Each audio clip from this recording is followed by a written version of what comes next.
Sayyidina Abu Bakar As-Siddiq radhiyallahu anhu. Apa yang dikatakan Rasulullah Shallallahu Alaihi Wasallam tentang Sayyidina Abu Bakar? Sayyidina Abu Bakar adalah orang dewasa pertama yang masuk Islam. Tetapi bukan itu saja. Rasulullah Shallallahu Alaihi Wasallam juga memujinya karena cara penerimaan ajakan Rasulullah untuk memeluk Islam. Tentang hal ini, beliau bersabda, "Tiada pernah aku mengajak seseorang masuk Islam tanpa ada hambatan, tanpa mengemukakan pandangan dan alasan, kecuali Abu Bakar." Ketika aku menyampaikan ajakan tersebut, dia langsung menerimanya tanpa ragu sedikit pun. Sayyidina Abu Bakar radhiyallahu anhu juga sahabat Rasulullah Shallallahu Alaihi Wasallam jauh sebelum beliau mendakwahkan Islam. Selisih usianya yang hanya bertaut 2 tahun lebih muda, dan kemuliaan budi pekerti Sayyidina Abu Bakar dibandingkan orang-orang Mekah saat itu membuatnya dekat dan akrab dengan Rasulullah Shallallahu Alaihi Wasallam. Bahkan Sayyidina Abu Bakar menjadikan sosok Nabi Shallallahu Alaihi Wasallam sebagai cerminan dan teladan untuk meningkatkan kualitas dirinya. Tak heran, begitu memeluk agama Islam, keimanan dan keteguhannya dalam menjaga agamanya tak diragukan lagi. Bahkan Rasulullah Shallallahu Alaihi Wasallam sendiri pun memujinya.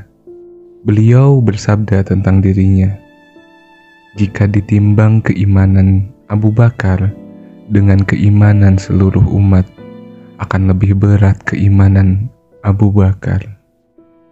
Hadis riwayat Imam Baihaqi. Masih banyak lagi pujian Nabi Shallallahu Alaihi Wasallam terhadap Sayyidina Abu Bakar.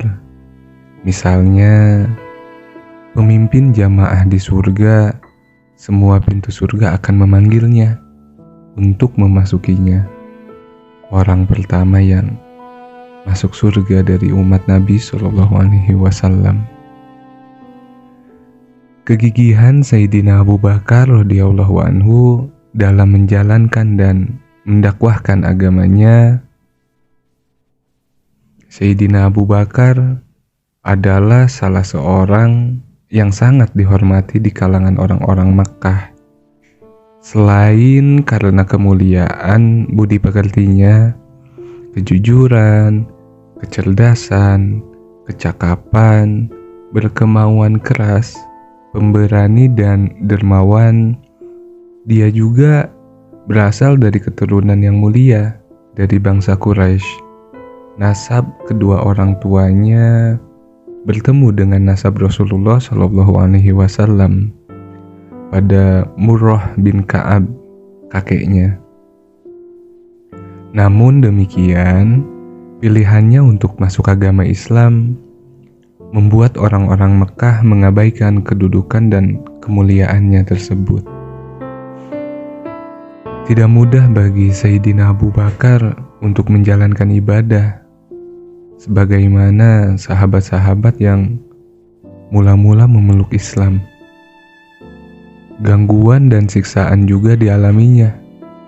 Ketika penganiayaan dan tekanan semakin dahsyat, dia meminta izin kepada Rasulullah Shallallahu Alaihi Wasallam untuk berhijrah ke Habsyi, dan Rasulullah Shallallahu Alaihi Wasallam pun mengizinkannya.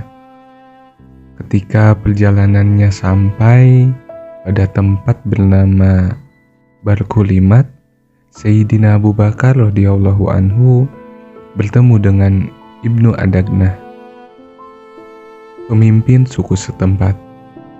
Ketika ditanya tentang perjalanannya tersebut, Sayyidina Abu Bakar radhiyallahu anhu menjawab, "Aku dipaksa keluar dari Mekah oleh kaumku, dan aku ingin merantau di muka bumi sehingga aku dapat beribadah kepada Robku." Mendengar jawaban itu, Ibnu Adagnah berkata, "Orang seperti engkau, hai Abu Bakar, tidak boleh keluar atau dikeluarkan.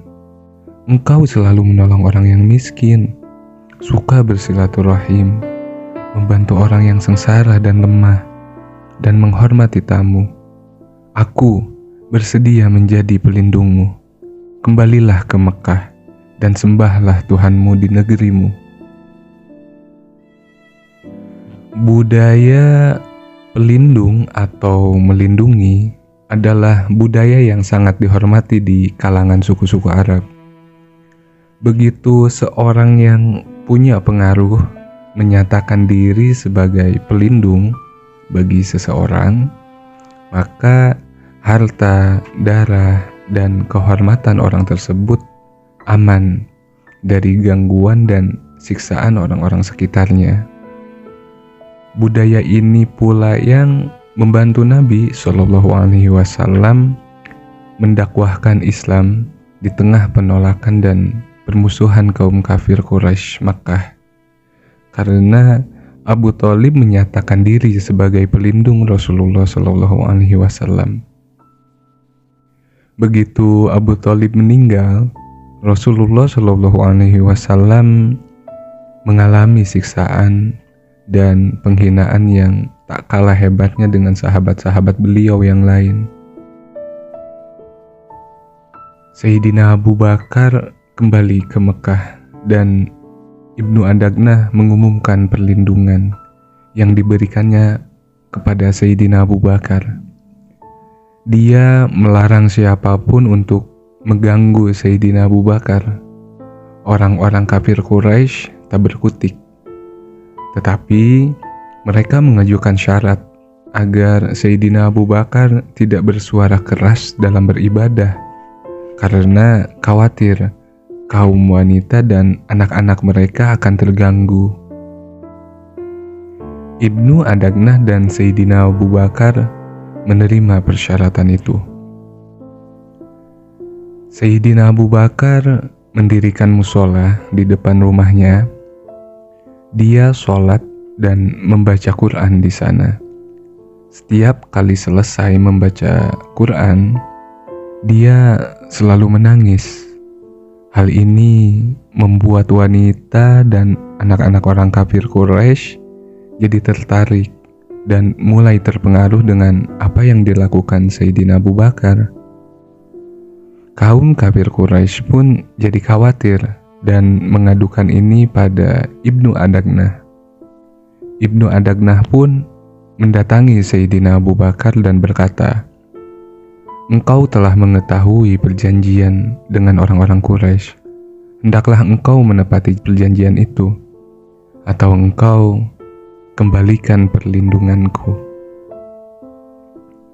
Dengan jawaban yang menunjukkan keteguhan imannya, Sayyidina Abu Bakar radhiyallahu anhu pun menjawab, "Aku kembalikan janji perlindunganmu, dan aku ridho dengan perlindungan Allah Subhanahu wa Ta'ala." Mulailah Sayyidina Abu Bakar mengalami tekanan dan siksaan dalam beribadah kepada Allah Subhanahu wa Ta'ala sebagaimana sebelumnya. Setelah memeluk agama Islam, Sayyidina Abu Bakar radhiyallahu anhu mengurangi aktivitas perdagangan yang sebenarnya cukup sukses dan mengabdikan waktu, tenaga, dan hartanya untuk agama yang diyakini kebenarannya itu. Tercatat beberapa sahabat utama menjadi muslim karena ajakan Sayyidina Abu Bakar, seperti Sayyidina Utsman bin Affan, Zubair bin Awam, Sa'ad bin Abi Waqqas, Thalhah bin Ubaidillah, Abu Ubaidah bin Jarrah, dan Abdurrahman bin Auf. Mereka ini adalah sebagian dari 10 orang sahabat yang dijamin akan masuk surga, sebagaimana diberitakan oleh Nabi SAW kepada Siti Aisyah radhiyallahu anha. Selain itu, Sayyidina Utsman bin Maz'un, Abu Salamah bin Abdul Asad, Al-Arqam bin Abil Arqam juga mengikuti ajakan Sayyidina Abu Bakar untuk masuk Islam pada periode awal. Sayyidina Abu Bakar juga mengorbankan hartanya untuk menebus dan membebaskan budak-budak yang disiksa oleh tuannya karena memeluk agama Islam. Di antaranya adalah Bilal bin Rabah dan ibunya Amir bin Farikoh, ibu dari Jubaish, budak wanita dari Bani Mu'amil, dan Hammamah Zahanira, budak Umar bin Khattab, dan lain-lain. Sikap Sayyidina Abu Bakar atas perjanjian Hudaybiyah, dikukuhkannya perjanjian Hudaybiyah antara Nabi SAW dan orang-orang Quraisy, meninggalkan banyak kegelisahan pada umat Islam. Bahkan pada sahabat selepel Umar bin Khattab, karena secara sepintas perjanjian Hudaybiyah itu cenderung menguntungkan orang-orang Quraisy dan merugikan umat Islam. Hanya Sayyidina Abu Bakar yang yakin 100% atas keputusan Rasulullah SAW. Bahkan ia memberikan jawaban yang sama persis dengan Nabi SAW ketika Umar yang kritis sempat mempertanyakan keputusan Rasulullah SAW menerima perjanjian ini. Sayyidina Abu Bakar memberikan nasihat kepada Sayyidina Umar bin Khattab karena sikapnya tersebut. Kata Sayyidina Abu Bakar, "Patuhlah engkau pada perintah dan larangan Rasulullah sampai engkau meninggal dunia. Demi Allah, beliau berada di atas kebenaran." Sikap Sayyidina Abu Bakar ini sama persis dengan sikapnya ketika Rasulullah SAW memberitakan peristiwa Isra dan Mi'raj yang menggemparkan kepada masyarakat Quraisy. Sikap yakin sepenuhnya atas benarnya perkataan dan sikap serta keputusan Nabi SAW tanpa sedikit pun ada kesangsian.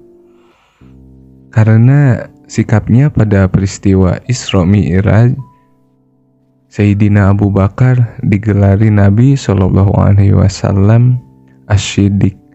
Jadi kita mengenal Sayyidina Abu Bakar dengan nama Abu Bakar Asy-Syiddiq. Tercipta nama Asy-Syiddiq pada saat peristiwa Isra Mi'rajnya Rasulullah SAW. Ketika sebagian besar sahabat merasakan kekalahan dengan adanya perjanjian Hudaybiyah ini, Sayyidina Abu Bakar justru berpendapat lain. Ia berkata, "Tidak ada kemenangan yang lebih besar daripada kemenangan pada perjanjian Hudaybiyah. Akan tetapi, kebanyakan orang berpikir pendek mengenai apa yang terjadi antara Nabi SAW dengan Robnya. Sedang para hamba saat itu tergesa-gesa. Demi Allah, beliau tidak tergesa-gesa seperti ketergesaan hamba sampai beliau menyampaikan semua urusan sebagaimana beliau kehendaki.